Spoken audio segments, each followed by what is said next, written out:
100 ka units in bisikleta para mga kwalipikado nga estudyante, ngan 100 nga bags nga may sulod nga mga school supplies para mga daycare pupils anigin panhatag han lokal nga pamunuan han Dolores sa pangunguna ni Mayor Zaldi Carpeso didahan Lunes, Hulyo 6 durante han binulan nga Monday program han Bungto.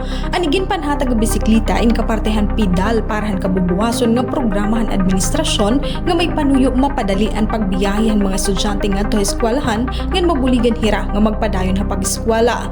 Ha iya Facebook post, igimpahayag ni Mayor Carpeso nga ang programa usang inisyatibo nga nagahatagin paglaom nga kabataan.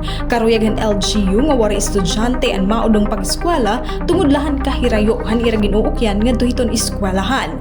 Bahimpahan padayon nga suporta ha edukasyon, ang paghatagin mga bags nga school supplies para mga daycare pupils, pinaagihan Early Childhood Care and Development Program, inagtutuyog gihapon paghatagin suporta ha temprano nga pag-aramhan kabataan.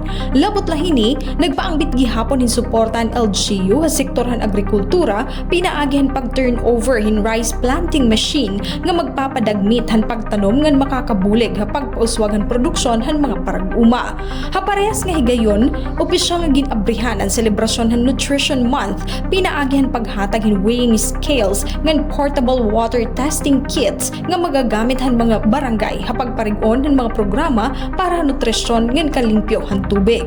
Ang Monday program inusang inisyatibo han LGU nga nakasentro ha mga serbisyo, pasidungog ngan programa nga direkta ngan diretso nga nakakabulig o nakakabenepisyo ha katawhan. Sugid man, pinaagi gihapon hini, mas damo pang oportunidad ang maihahatag para padayon nga pag-uswag han Bungto.